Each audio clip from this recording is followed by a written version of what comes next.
దేవుని వాటిలో చూస్తానండి, యేసు పొందిన గాయాల ద్వారంగా మనకి స్వస్థత. ఈరోజు మీకు చెప్పదలుచుకుంది ఒకటే, మన సమాధాన శిక్ష ఆయన మీద మోపబడింది. He has paid the price for your deliverance. దేవుడు నీకు విడుదలనిచ్చాడు, నీకు స్వతంత్రత ఇచ్చాడు, నీకు కావాల్సిన మేలుడు దేవుడు అనుగ్రహించాడు.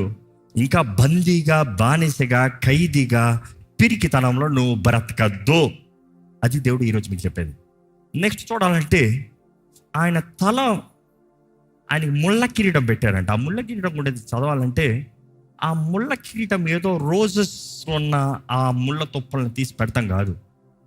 That was a poisonous tree అంట, పాయిజనస్ ట్రీ. ఆ విషపు ఆ ముళ్ళు తీసి దాన్ని అలాగే కిరీటంలాగా మోల్డ్ చేసి ఆయన తల మీద పెట్టి విషముతో ఉన్న ముళ్ళల్ని తల మీద వేసి కొట్టారంట, తల మీద వేసి కొట్టారంట. దేవుని వాటిలో చూస్తానండి, ఎందుకు ఇటువంటి కార్యం అనేటప్పుడు ఆయన తల మీద పెట్టి కొట్టిన తర్వాత ఏమన్నారు? యూదుల రాజు అంటయ్యా. ఆయన గెడ్డం పీకారు, ఆయన మొహం మీద ఉమ్ము వేశారు. నిన్ను కొట్టింది ఎవరో చెప్పు అన్నారు.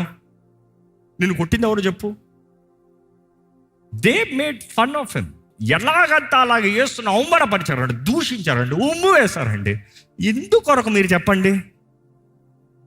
ఎందుకొరకు? నన్ను అడిగితే ఏమంటా తెలుసా? నేను పోగొట్టుకున్న నా అధికారం, నేను పోగొట్టుకున్న నా అథారిటీ, నేను పోగొట్టుకున్న నా ఆశీర్వాదం, నేను పోగొట్టుకున్న దేవుని కుమారుడిగా జీవించిన నా భాగ్యముని తిరిగి నాకు ఇస్తానికి యేసు నా కొరకు ఆ ముళ్ళ తుప్పలు ఆ తల మీద పెట్టడం. That is prophecy fulfilling. ఎందుకంటే ఆదికాండం 1:28 చేస్తా. ఒకసారి చదువుతామా? చాలాసార్లు చెప్తా ఉంటాం, డొమినియన్ డొమినియన్ డొమినియన్ అన్న మాట ఒకసారి చదువుతామండి. దేవుడు వారిని ఆశీర్వదించను. Go head. ఎట్లనగా మీరు ఫలించి ఏమవ్వాలి? మీరు ఏమవ్వాలి? మీరు ప్రతి విశ్వాసి ఏమవ్వాలి? ప్రతి విశ్వాసి జీవితం ఎలా ఉండాలి? ఫలించి అభివృద్ధి పొంది. ఫస్ట్ ఫలించి ఫ్రూట్ఫుల్, రెండోది అభివృద్ధి పొంది మల్టిప్లై, విస్తరించి ఎక్స్పాండ్, భూమిని నిండించి అంటే ఫలించి అభివృద్ధి చెంది విస్తరించి, ఇదంతా ఒకటే. Go head. దానిని లోబర్చుకొనుడి. దాన్ని ఏం చేయాలంట? హీబ్రూలో ఆ మాట చూస్తే ఇంగ్లీష్లో చూసినప్పుడు you see the correct translation dominion అని ఉంటుంది. ఇంగ్లీష్ బైబిల్లో చూసారా? డొమినియన్ అని ఉంటుంది. డొమినియన్ మాట అర్థం ఏంటి? అధికారము, అథారిటీ, డొమినియన్. మనుషుడిని చేసినప్పుడు దేవుడు నువ్వు ఫలించు, be fruitful, multiply, have dominion, have authority. ఎప్పుడన్నా ఎవరన్నా మిమ్మల్ని ఆశీర్వదించాలన్నప్పుడు వారి చెయ్యి ఎక్కడ పెట్టాలి? మీరే చెప్పండి. తెలిసిన వెంటనే పెట్టేస్తారు. మీరు ఎప్పుడన్నా మనస్ఫూర్తిగా ప్రార్థన చేస్తూ దేవా నన్ను ఆశీర్వదించినప్పుడు చెయ్యి ఎక్కడ పెట్టుకుంటారు చెప్పండి? తలపైన. ఎందుకు తలపైన? సైకలాజికల్గా చాలామందికి తెలియదంట, కానీ నీ ఆత్మకు తెలుసు. అధికారము కానీ ఆశీర్వాదం కానీ రావాలంటే ఇక్కడ చెయ్యి ఉండాలి, ఇక్కడ ఉంటుంది. It will rest upon you. ఒక రాజుకి ఎక్కడ ఉంటుంది క్రౌను? తలపైన. ఒక వ్యక్తికి అధికారము ఇక్కడ శిరస్సు అనేటప్పుడు it should be there. The authority stands there, the dominion stands there. Yesu ప్రభుకి ఎక్కడ ముళ్ళ తుప్పలు పెట్టబడింది? ఎందుకు? నీకు అధికారాన్ని ఇస్తానికి, నిన్ను రాజకుమార్తెగా రాజకుమారుడిగా నిలబెడతానికి, నీ జీవితంలో that you will be fruitful, that you will multiply, that you will have dominion. అందుకని ఆయన రక్తంలో కడగబడిన వారికి యేసు నామములో ఏముంది చెప్పండి? అధికారం ఉంది, అధికారం ఉంది. శత్రు బలం అంతటి పైన మీకు అధికారం ఇస్తున్నాను. ఈరోజు మిమ్మల్ని అడుగుతున్నానండి, అధికారం కలిగిన మీరు, అంటే క్రీస్తు రక్తంలో కడగబడిన ప్రతి ఒక్కరికి యేసు నామంలో జయం ఉంది, విచ్ మీన్స్ అధికారం ఉంది. కలిగిన మీరు అధికారము కలిగినట్లుగా బ్రతుకుతున్నారా? పీరుకోలుగా బ్రతుకుతున్నారా? Again coming back to fear. ఏది మీ అధికారం? ఏది? ప్రార్థన చేసినప్పుడు అధికారం కలిగినట్టుగా ప్రార్థన చేస్తున్నావా? పీరుకోలుగా ప్రార్థన చేస్తున్నారా? ఈరోజు నీవు నమ్మేది, నీవు ప్రకటించేది, నీ ప్రార్థనలో నీకు అధికారం ఉంది, జయం ఉంది. ఈరోజు చాలా మంది పిరికితనంలో బ్రతుకుతున్నారు. పిరికితన ఆత్మన దేవుడు మనకి ఇవ్వలేదు. మీ పక్కన ఉన్న వాళ్ళు చెప్పండి, పిరికితన ఆత్మన దేవుడు మనకి ఇవ్వలేదని చెప్పండి. యేసు మొహం మీద చూస్తే యెషయా గ్రంథం 50 కొట్టు 6-7 వారికిని ఆ, నా వీపును అప్పగించి తిని ఆ, వెంట్రుకలు పెరుకువేయి వారికిని ఆ. నా చెంపలను అప్పగించి తిని ఆ. ఉమ్మివేయి వారికిని ఆ. అవమానపరచు వారికిని ఆ. నా ముఖమును దాచుకొనలేదు. దయచేసి వాక్యం జాగ్రత్తగా వినండి మరొకసారి. ఏంటంటే దేవుడు అంటున్నాడు, కొట్టు నీ వారికిని ఆగండి, నీ అవమానాన్ని తీసివేస్తానికి, నీ అవమానాన్ని తీసివేస్తానికి, నీ ట్రామాస్ గతంలో జరిగిన భయాల్ని తొలగించి వేస్తానికి, నీ అపరాధ భావములు గిల్ట్ని తీసివేసి సిన్ ఫ్రీగా చేస్తానికి, నీ mind set, your ill mind set, అయ్యో అయ్యో అయ్యో అయ్యో దోషాలుగా వచ్చింది, పితరుల మైండ్ సెట్గా వచ్చింది, తరాలుగా వచ్చింది, దాన్ని మారుస్తానికి యేసు ప్రభు ఏం చేశాడంట? I gave my back. ఆయన ఇచ్చాడంట, ఆయన ఇచ్చాడంట. వారు తీసుకోలే. ఆ రోజు రోమిలు అనుకున్నారు వారు బంధించి తీసుకెళ్లారండి. కాదు కాదు కాదు, నేను ఎప్పుడంటాను, గాడ్ నెవర్ లాస్ట్ కంట్రోల్. యేసు ప్రభుని బంధిస్తానికి వచ్చినప్పుడే మీరు ఆ గెత్సెమనే తోటలో చదివి చూడండి ఒకసారి. ఆయన నేనే అన్నాడంట. యేసుని వెతుకుతున్నారు ల్యాంప్స్ పెట్టుకుని సోల్జర్స్, నేనే అని తిరిగాడంట. తిరిగి దానికి ఏమయ్యారు తెలుసా వాళ్ళు? మీరు బైబిల్ చదివి చూడండి, అందరు వెనక్కి పడ్డారంట. ఆయన కొట్టాడా? ఫైటింగ్ చేశాడా? He never lost his glory. He never lost his power. He never lost who he is. ఆయన తన్ను తాను సమర్పించుకున్నాడు. దేని కొరకు? ఈరోజు చాలా మంది గుడ్ ఫ్రైడే వస్తే చాలా మంది ఏడుస్తా కూర్చుంటారు. ఏసై చచ్చిపోయాడు, ఏసై చచ్చిపోయాడు, ఏసై చచ్చిపోయాడు. ఎందుకు ఏడుపు? చేతకన్నాడు చచ్చిపోయాడా? ఏసై చచ్చిపోయాడు, నువ్వు ఏడుస్తున్నావు అంటే ఒకదాని కొరకే. దేవా, నువ్వు నన్ను ఎంత ప్రేమించావయ్యా, నా కొరకు ప్రాణం పెట్టు. ఈ దరిద్రుడి కొరకు నీ ప్రాణం పెట్టావు, నీ ప్రేమ ఎంత గొప్పది ప్రభా. ఈ పనికి మాలినోడి కొరకు నీ ప్రాణం పెట్టావు, ఈ విలువలేని వాడిని ఇంత విలువ ఇచ్చేవాడిని మార్చావు. నువ్వు ఎంత గొప్ప ప్రేమ అయ్యా. దాని కొరకు ఏడు సంతోషంతో, ఏడు బాధతో కాదు. ఏడు చచ్చిపోయాడు పాప, ఎవరు తప్పించలేదు. ఏంది? ఒకరైతే నన్ను ఉండుంటా ఆ పాటకు అందరిని చంపిస్తుంది వాడు. దెయ్యమే, నువ్వు సిలువ ఎక్కకూడదు. యేసు ప్రభు అన్నాడు, సైతానా వెనకపో. Simple. Christ died, which means he gave himself, lay down his life. ఆయనే అప్పచెప్పుకున్నాడు. నేరుగా సిలువ ఎక్కుతాం మాత్రం కాదు, నీ అవమానం అంతా తీసివేస్తాను. I just want to tell you, whatever the trauma, the past, we all have a past లేని వాళ్ళు ఒక్కరు లేరు. We all have a past.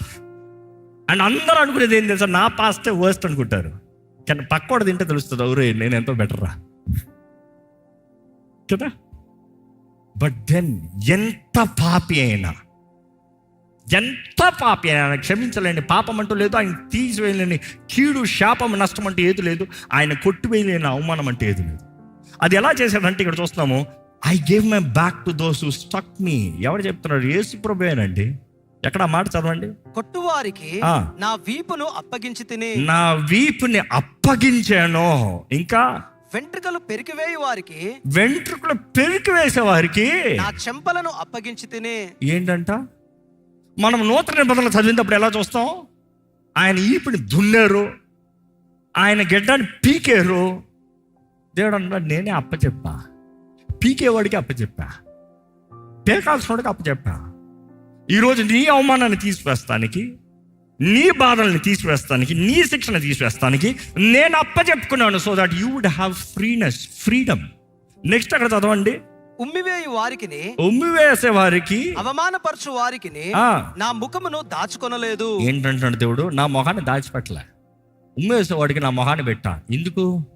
నీ మొహం మీద ఉమ్మి వేయబడకూడదని, నువ్వు అవమానంలో బ్రతకూడదని, నీకు సిగ్గు రాకూడదని, నేను నీ కొరకు మరణించాను. ఇంకా అక్కడ చదివి చూడండి. ప్రభువకు యెహోవా నాకు సహాయం చేయువాడు గనక, ద ఫాదర్ హెల్ప్డ్, కనుక నేను సిగ్గుపడలేదు.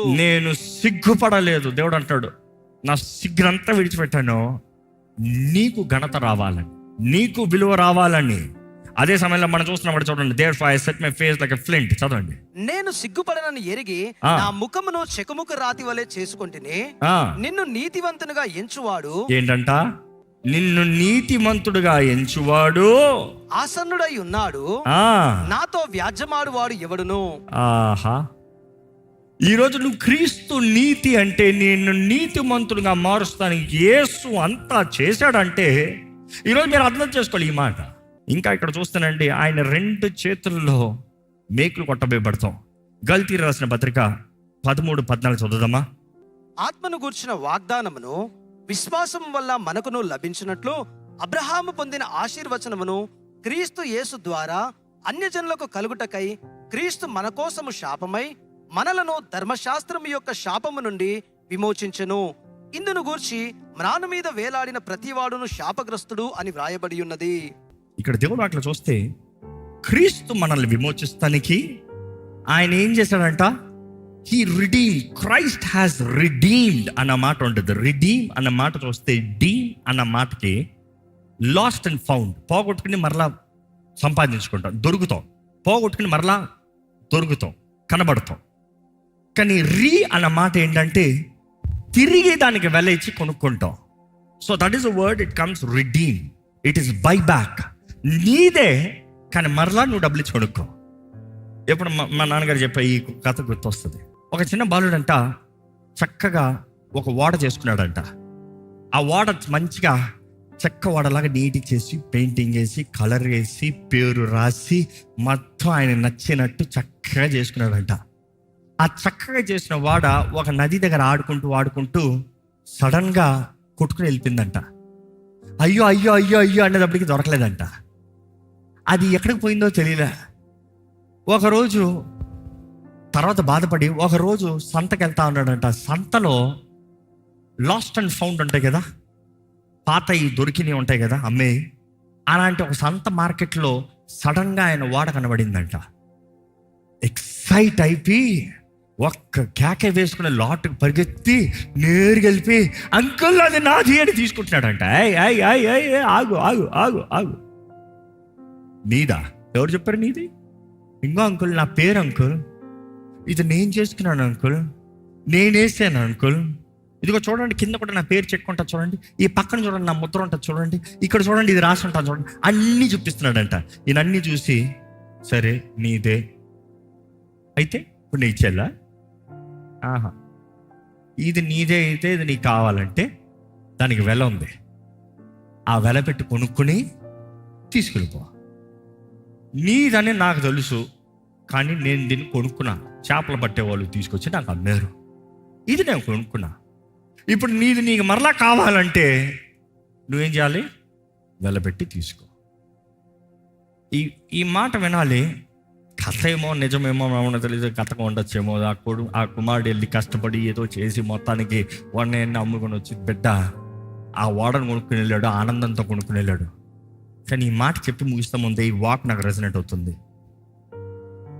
All created by him, far him, through him. సమస్తం ఆయన ద్వారంగా, ఆయన కొరకు ఈరోజు ఉందంటేనే ఆయనను బట్టి. ఆయన సృష్టి మనమంతా. కానీ మనం తప్పిపోయినప్పుడు ఇదిగో నాది అని యేసుప్రభు తీసుకుంటానికి లేదు. What you have to do? Pay the price. That is the word redeem. మనకి క్రయధనము చెల్లించి, తెలుగులో ఆ మాట కదా చూస్తాము, క్రయధనము చెల్లించి మనల్ని తిరిగి స్వతంత్రులుగా చేశారు. He made us whole. దేవుడు అట్లా చూస్తానండి.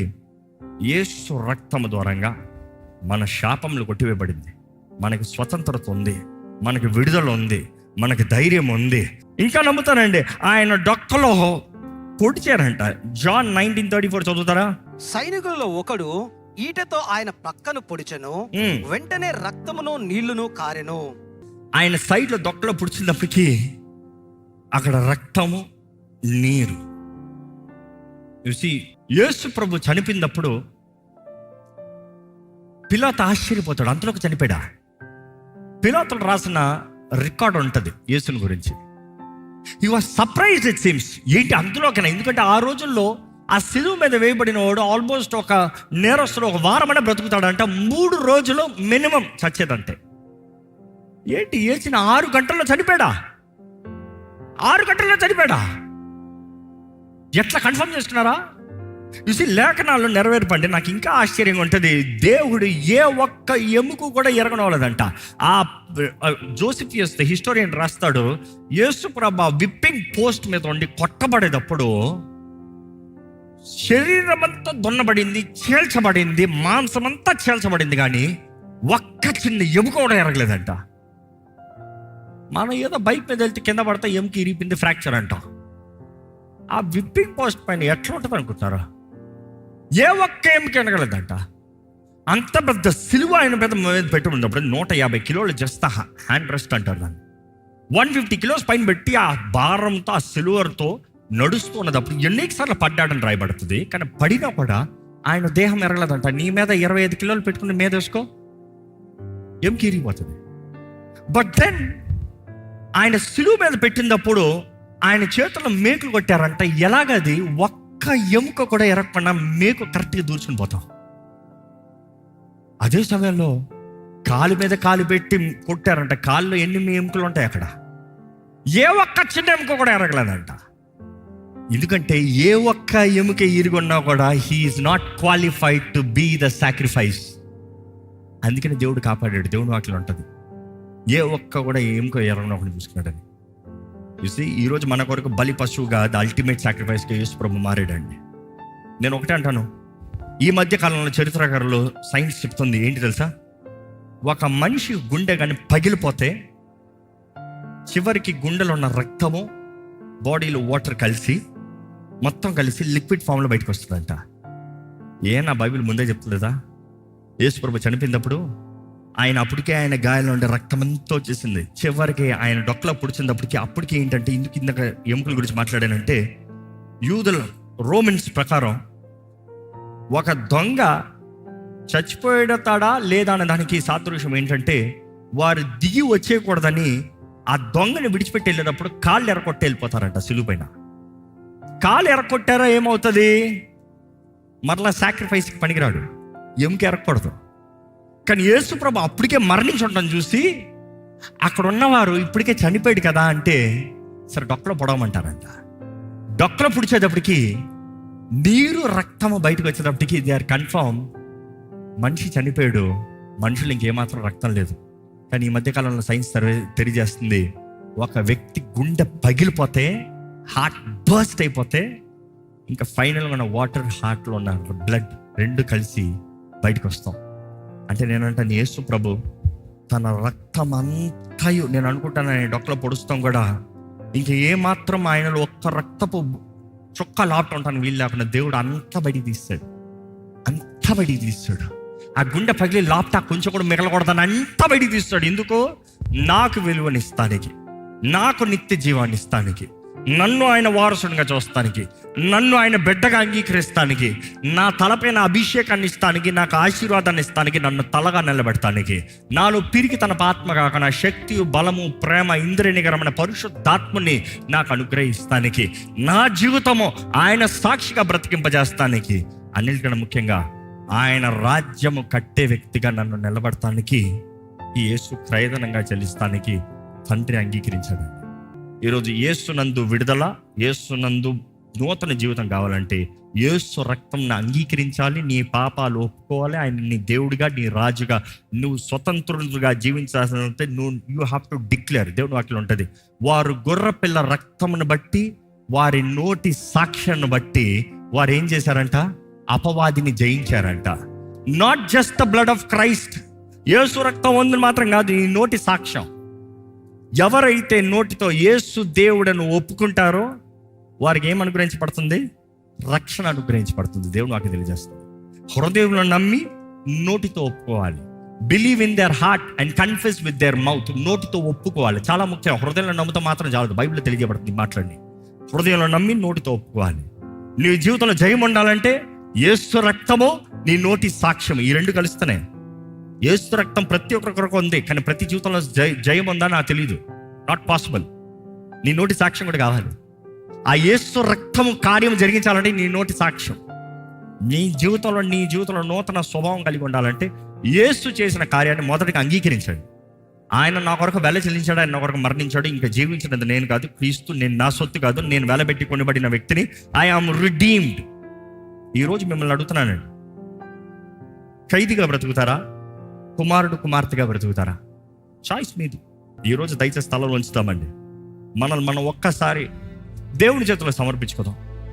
మనకి కావాల్సిన విడుదల, మనకి కావాల్సిన విమోచన, మనకి కావాల్సిన స్వస్థత, మనకి కావాల్సిన నెమ్మది, మనకి కావాల్సిన ధైర్యము, మనకి కావాల్సిన నిత్య జీవము, మనకి కావాల్సిన స్పష్టత, మన జీవితంలో కావాల్సిన వాగ్దానాలు, మన జీవితంలో కావాల్సిన ఆశీర్వాదం, మన జీవితంలో కావాల్సిన ప్రతీది యేసు ద్వారంగా తండ్రి మనకు అనుగ్రహించాడు. దేవుడు లోకాన్ని ఎంతో ప్రేమించాడు. ఈరోజు ఆ లోకం అన్న మాటకి నీ పేరు పెట్టుకోండి. దేవుడు నిన్ను ఎంతో ప్రేమించాడు. నువ్వు ఆ మాట చెప్పుకోవాలి, దేవుడు నన్ను ఎంతో ప్రేమించాడు కాబట్టి తన అద్వితీయ కుమారుడిని, 1 యోహానులో చూస్తాము, మన కొరకు క్రయధనముగా ఇచ్చాడు. యాజ్ అ ప్రపోజిషియేషన్ మన కొరకు క్రయధనముగా ఇచ్చాడంట. క్రయధనంగా ఇచ్చాడంట. You think gift is just fun? No, killing of his son. Yesu ప్రభు చెప్తున్నాడు, నా ప్రాణాన్ని ఎవరో తెస్తాం కదా, నేనే నా ప్రాణాన్ని పెట్టాను. నా ఈపుని నేనే అప్పచెప్పాను, నా ముఖాన్ని నేనే అప్పచెప్పాను, నా మొహం మీద ఉమ్మి వేయబడతాను నేను అంగీకరించాను, నా తల మీద ముళ్ళ కట్టడం పెడతాను నేను అంగీకరించాను. ఎందుకంటే నీ తలపైన ఆశీర్వాదం రావాలని, నీ తలపైన దీవెన రావాలని, నీ తలపైన అభిషేకం రావాలని, నీవు అధికారం కలిగిన వ్యక్తిగా, రాజకుమారుడుగా, కుమార్తెగా బ్రతకాలని దేవుడు అంటాడు. ఈరోజు సాతాను తలకాన్ని చెతకొట్టిన దేవుడిని నీ జీవితంలో జయమిచ్చాను నేను. జయం కలిగిన వ్యక్తివి, జయం కలిగినట్టుగా బ్రతకాలని దేవుడు ఆశపడుతున్నాడండి. పిరికోడిగా కాదు, పిరిగిదానిగా కాదు, చేతకాని వ్యక్తిగా కాదు. ఎక్కడ యేసు చేతికి సమర్పించుకోండి. చెప్పండి, యేసయ్యా నువ్వే అల్ఫా, నువ్వే ఒమేగా, నువ్వే నా రక్షకుడివి, నువ్వే నా దేవుడివి, నిన్ను నమ్ముతున్నాను ప్రభా. సమర్పించుకోండి, సమర్పించుకోండి, సమర్పించుకోండి. ఇది సమర్పించుకునే సమయం. సమర్పించుకోండి. ఇక్కడ ఉన్న వారు ఎంతమంది యేసయ్యా ఇదిగోనయ్యా నా జీవితం నీ చేతులకు సమర్పిస్తున్నానయ్యా చెప్పేవారు ఎక్కడ మీ చేతులు పైకి ఎత్తి ఆయన చేతులకు సమర్పించుకోండి. నా ఆత్మ, శరీరము, మనసు నీ చేతులకు సమర్పిస్తున్నాను ప్రభా. యేసయ్యా నీవే నా దేవుడివి, యేసయ్యా నీవే నా రాజువి, నా కొరకు నువ్వు బలియాగమైన యేసయ్యా నీకు వందనములయ్యా. నా అపరాధముల నిమిత్తమై, నా దోషముల నిమిత్తమై నువ్వు నలగొట్టబడ్డావని నమ్ముతున్నామయ్యా. స్వరూపమైనను సొగసైనను లేని వ్యక్తిగా నా కొరకు నువ్వు మారేవు, నీకు వందనాలయ్యా. ఈరోజు నా జీవితం సుందరుడిగా మారుస్తానికి, నా జీవితం విలుగా మారుస్తానికి, నా జీవితం ఘనతగా మారుస్తానికి నీవు చేసిన కార్యాలు బట్టి నీకు వందనాలు ప్రభువా. సమర్పించుకోండి యేసు చేతుల్లోకి. యేసయ్యా నీ రక్తంతో నన్ను కడిగాయి, అడగండి నీ రక్తము నన్ను శుద్ధీకరించాలి. ఇదిగోనే నా తల నడినెత్తు నుండి అరిపాదం వరకు సంపూర్ణ నీ రక్తంలో నన్ను ముంచే యేసయ్యా. నీ రక్తంతో నన్ను శుద్ధినిగా చేయేసయ్యా. నీ రక్తంలో నా పాపములన్నీ కడిగవేయ్యా. అయ్యా నా పాపాలన్నీ కడిగేసాయి. అడగండి, మనస్ఫూర్తిగా అడగండి. కడిగేయ, నన్ను కడిగేయ, నన్ను కడిగేయ, నన్ను కడిగేయ. ఈ సమయంలో మీరు తెలిసి చేసిన పాపాలు ఒప్పుకోండి. అజ్ఞానాలు చేసిన పాపాలు బట్టి క్షమాపణ అడగండి. Be specific. దేవుడు తెలుసులే కాదు, టేక్ టైం, కన్ఫెస్. ఏ పాపములైతే నువ్వు ఒప్పుకుంటున్నావో ఇంకా అపవాది ఆ విషయంలో నిన్ను మొడతానికి వీలు లేదు వాడికి. ఆ విషయంలో నీ దాడి చేస్తానికి అధికారం లేదు వాడికి. ఆ విషయంలో నీ జీవితంలో ఆటలాడటానికి లేదు వాడికి చోటు. God has paid the price. It is finished. It is finished. ఈరోజు మనం నిలబడుతున్నామంటే ఆ యేసు చేసిన కార్యాన్ని బట్టి ఇట్ ఇస్ ఫినిష్డ్. ఈరోజు దేవుడు ఏదో కొత్తగా చేయాల్సిన అవసరం లేదు. ఈరోజు చేయాల్సింది ఏదన్నా ఉందంటే నిన్ను నువ్వు సమర్పించుకుంటావు, నిన్ను నువ్వు ఒప్పుకుంటావు. నాకు కావాల్సిన శక్తి దయచేయి. అడగండి, మీరు అడగండి. నాకు కావాల్సిన శక్తి దయచేయి, నాకు శక్తి దయచేయి. అడగండి, యథార్థంగా అడగండి. మన శక్తి చాలదు, నాకు శక్తి దయచేయ, శక్తి దయచేయి అని అడిగే ప్రతి ఒక్కరు మీరు జ్ఞాపకం చేసుకోండి. మీరు పరిశుద్ధాత్మని వేడుకుంటున్నారు, నాకు శక్తి దయచేయి. Give me power, give me power to overcome evil, give me power to overcome sin, give me power to overcome everything that is against you. నిన్ను ప్రేమిస్తున్నాను యేసయ్యా. మనస్ఫూర్తి చెప్పండి, నిన్ను ప్రేమిస్తున్నానయ్యా. నిన్ను నా రాజుగా, నిన్ను నా దేవునిగా, నిన్ను నా సర్వముగా అంగీకరిస్తున్నానయ్యా. నీవేసయ్యా, నీవేసయ్యా, నీవేనయ్యా, నా ప్రాణప్రియుడు నీవేనయ్యా. ఇక్కడ ఇంకా ఎవరన్నా నేను ప్రేమిస్తున్నాను యేసయ్యా అని చెప్తా మీకు రాకపోతే, maybe you have never really experience this love.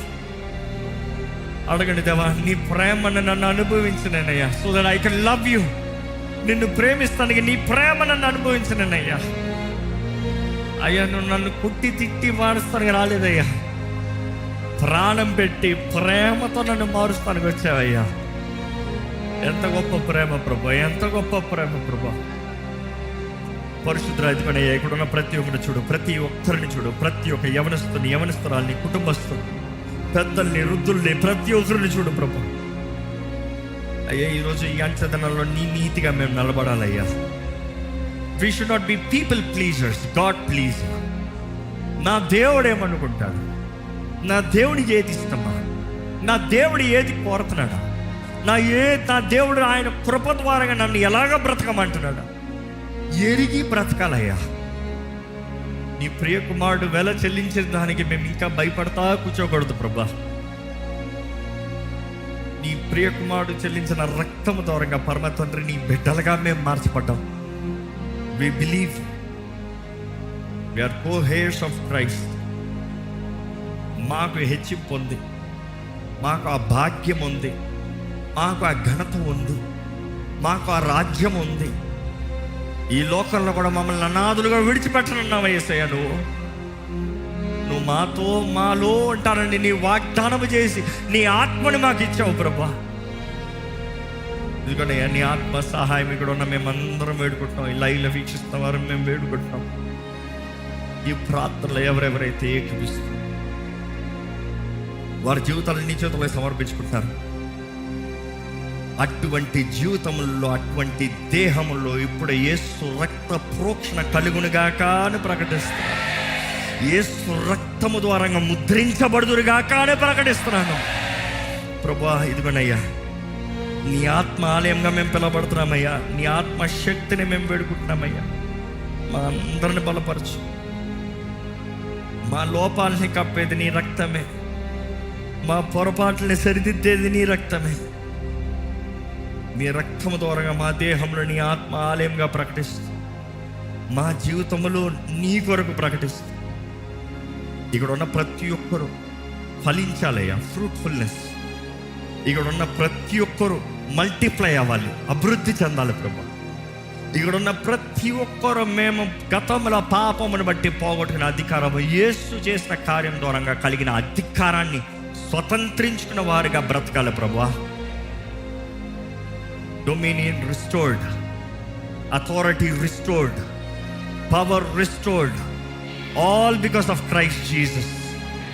ఇదిగోనయ్యా, ఇక్కడ ఉన్న ప్రతి ఒక్కరు ఈ వాక్కుని ఏకీపిస్తూ, ఈ ప్రార్థనలు ఏకీపిస్తున్న ప్రతి ఒక్కరి జీవితం దైవ కార్యాలు, దైవ క్రియలు జరిగించే దైవ సాక్షులుగా నిలబెట్టుకొని పెడుతుంది. ఇక్కడ నుండి బయటకు వెళ్ళేటప్పుడు ఎక్కడ అపవాది విత్తన వాక్యాన్ని దొంగిలించడం అవుతుంది, వారు చేసిన నిర్ణయాలు మర్చిపోవడం అవుతుంది. అయ్యా, మేము నీ నీతిని ఎలా పడితే అలా కాదయ్యా. మాకు అనుగ్రహించబడిన రక్షణ భయముతో జాగ్రత్తతో కొనసాగించే భాగ్యం దయచేయమని, నీకు దగ్గరగా నీకు ఇష్టలుగా జీవించే జీవితం దయచేయమని నజరేయుడైన యేసు నామములో అడిగి వేడుచున్నాము తండ్రి, ఆమేన్. దైవం నీవయ్యా.